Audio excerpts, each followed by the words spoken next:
Bonsoir. Vous êtes les bienvenus dans la boîte à merveilles. Je vous prie de cliquer sur la cloche pour recevoir les prochaines vidéos et de vous abonner à cette chaîne si vous ne l'avez pas déjà fait. Je souhaite dans cette vidéo adresser un message aux Israéliens et aux Palestiniens. Un message aux Israéliens et aux Palestiniens. Celui qui prend par l'épée sera pris par l'épée. C'est le titre de cette vidéo. Celui qui prend par l'épée sera pris par l'épée. Cette phrase est attribuée à Jésus. Et lorsqu'il priait à Gethsémani, Judas est venu avec des personnes armées envoyées par les autorités religieuses juives pour l'arrêter. Et parmi eux, il y avait Judas qui a donné comme indication pour connaître Jésus, c'est qu'il allait lui donner un baiser sur la joue. Et à ce moment-là, Jésus-Christ a été arrêté. Un des disciples de Jésus a pris l'épée et il a coupé l'oreille d'un serviteur du grand prêtre. Jésus-Christ lui dit, remets ton épée. Celui qui prend par l'épée sera pris par l'épée. C'est un appel à la non-violence. Aujourd'hui, malheureusement, au Proche-Orient, le sang coule à flot. Que ce soit en Palestine, en Israël, au Liban, en Syrie, pour ne citer que ces pays-là.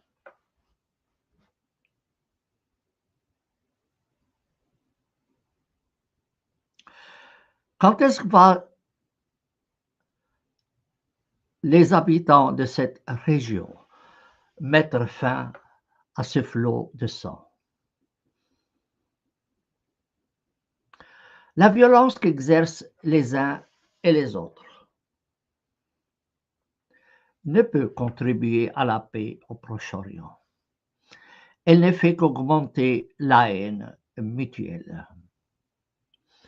Il se trompe si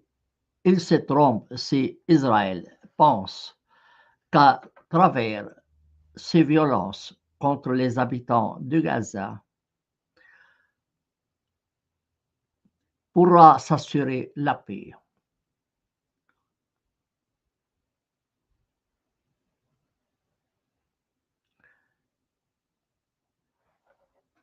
Il faudrait que les Juifs et tous ceux qui soutiennent les Juifs,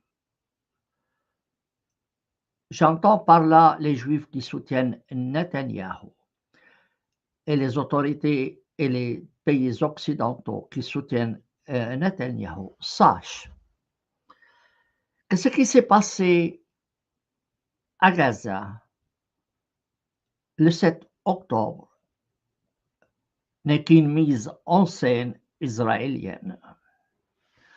Vous seriez étonné de cela. Commençons par les débuts. Qui a créé Hamas? Qui a créé Hamas? Ou qui a autorisé la création de Hamas? Évidemment, Hamas est composé de Palestiniens musulmans. Il a été créé par Israël pour diviser les rangs des Palestiniens. Israël a fourni des armes à Hamas. Et avec ces armes, Hamas a tué des adhérents de Yasser Arafat. Plusieurs policiers de Yasser Arafat étaient jetés par-dessus les toits. Il est impossible d'envoyer $1 en Cisjordanie ou à Gaza si ce n'est qu'avec l'autorisation d'Israël. Il contrôle tous les systèmes bancaires dans la région.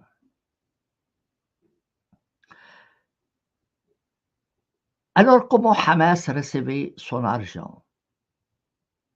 Par Israël. C'est le Qatar qui finançait le Hamas et l'argent parvenait à Hamas par les canons israéliens.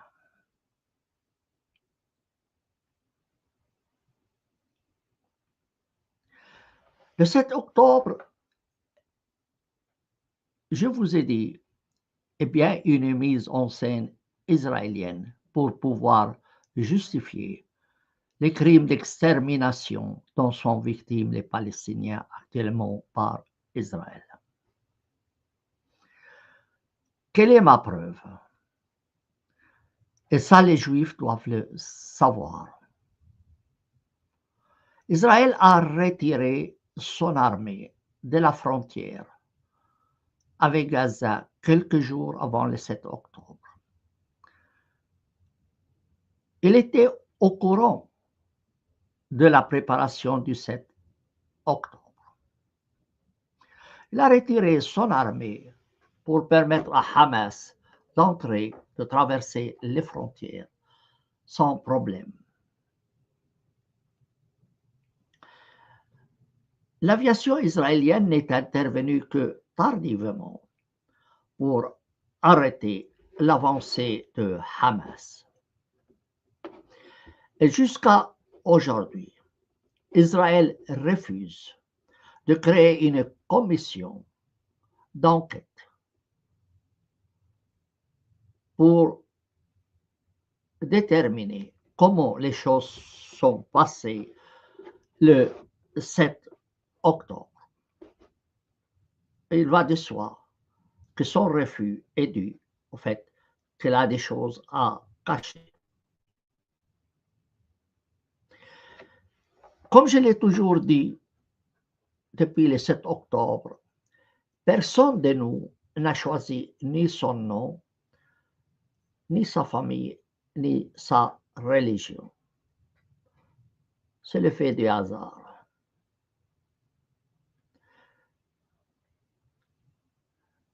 De quel droit donc Netanyahou extermine 14 000 enfants palestiniens et 10 000 femmes palestiniennes? Et des chiffres parlent même de 400 000 Palestiniens tués par Israël. 400 000 tués par Israël.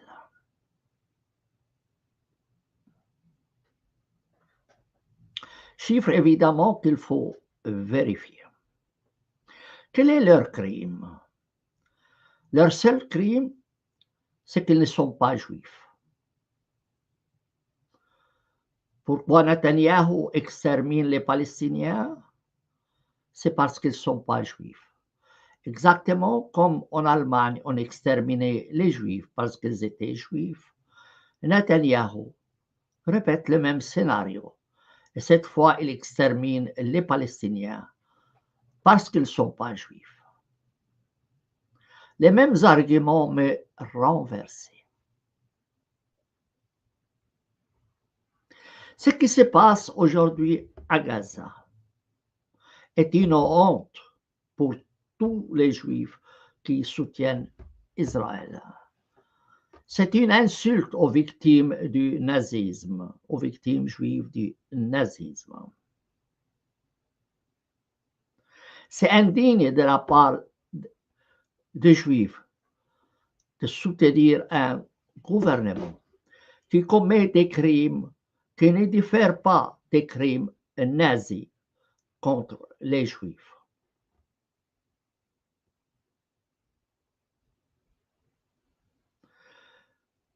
Je suis personnellement contre Israël et contre Hamas.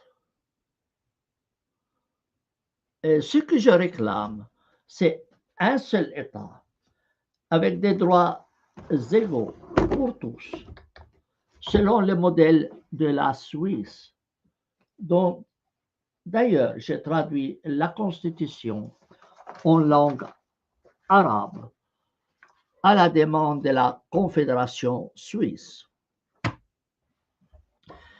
Je réclame de Hamas qu'il libère tous les otages israéliens, tous les otages israéliens. Je lui demande aussi de déposer les armes et de se dissoudre.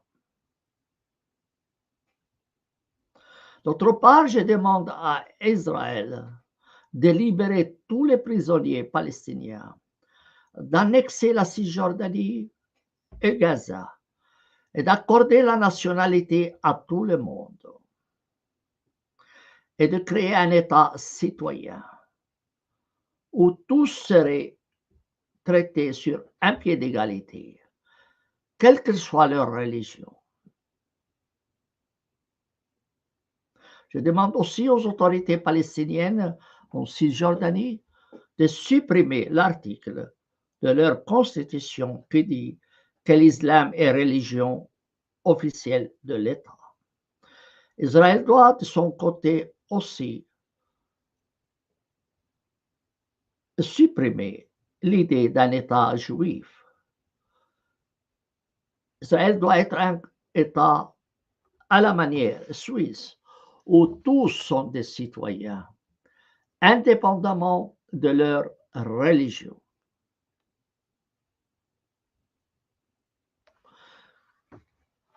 Israël se trompe s'il croit qu'il va pouvoir vivre en paix dans la région en exterminant les Palestiniens, en détruisant Gaza, en détruisant les maisons des Palestiniens, en arrachant leurs arbres.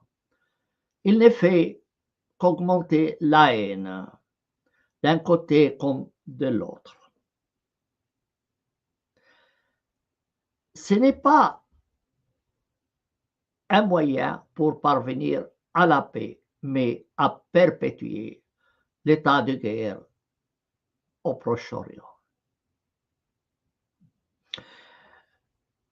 Les Juifs qui soutiennent Israël doivent exiger de la part d'Israël la création d'une commission pour examiner ce qui s'est passé réellement le 7 octobre. Et ils découvriront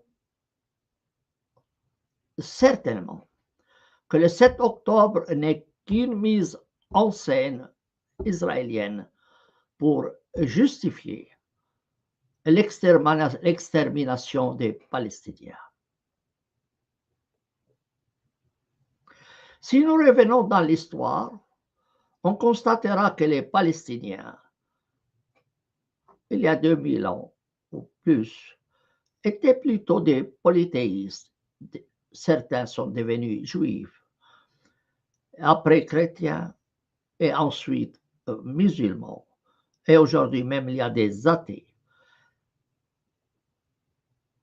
Personne n'a choisi sa religion au Proche-Orient.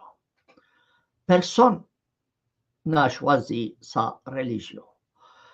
De quel droit donc Netanyahou, qui nous vient de la Lituanie, Netanyahou n'est pas de cette région, il nous vient de la Lituanie. De quel droit Netanyahou décide de massacrer des Palestiniens pour le seul crime qu'ils ne sont pas juifs?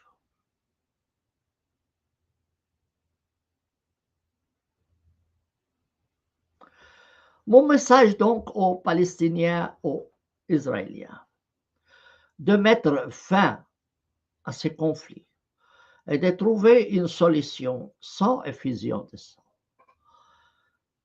On en a assez des morts, des blessés, de cette politique de destruction israélienne. On en a assez aussi de Hamas.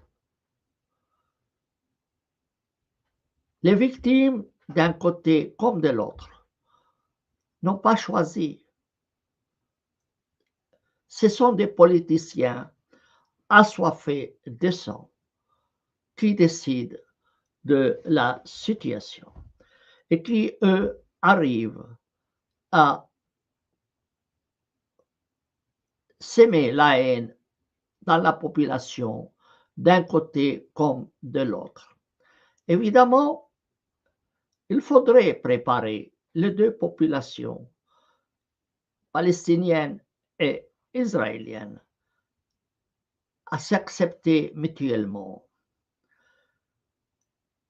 Israël, en massacrant les Palestiniens, ne fait en fait que de massacrer des Juifs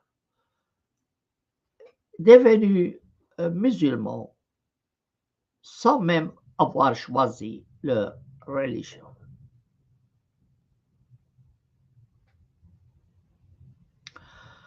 Voilà donc mon message aux Israéliens et aux Palestiniens. Mettez fin à ces massacres inhumains. Mettez-vous autour d'une table et discutez. Et discutez pour trouver une solution sans effusion de sang, sans destruction, sans expulsion, sans affamation. Israël interdit maintenant l'accès à la nourriture et à l'eau aux Palestiniens, ce qui constitue un crime de guerre et un crime contre l'humanité. Et le malheur veut que ce sont des pays occidentaux, surtout américains, mais aussi européens, qui soutiennent Israël et qui lui fournissent les armes.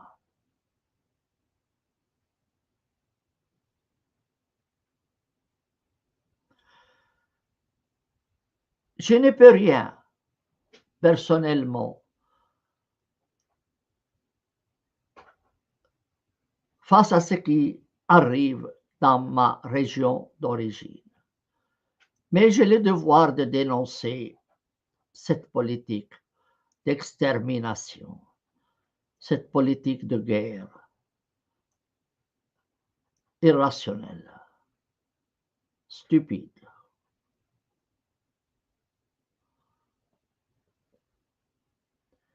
Je ne vais pas prolonger cette émission.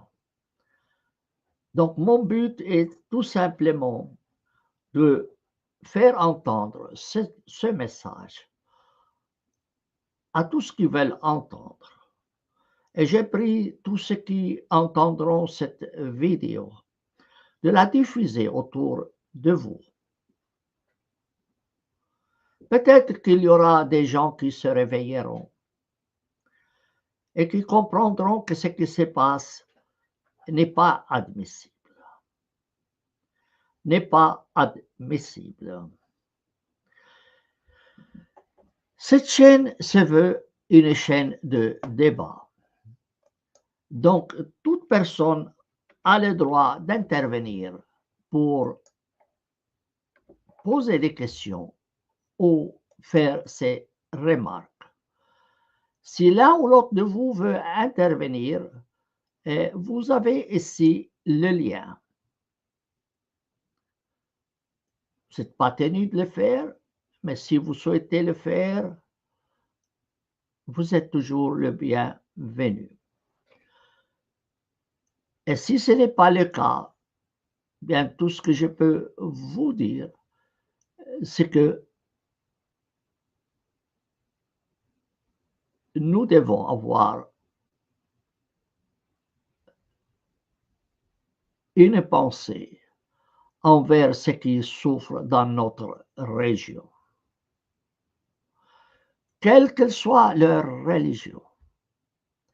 Chaque personne a le droit à la dignité, indépendamment de sa religion. Je constate que personne ne veut intervenir, et donc je mets fin à cette émission et je vous souhaite à toutes et à tous bonne soirée et bonne nuit. Au revoir.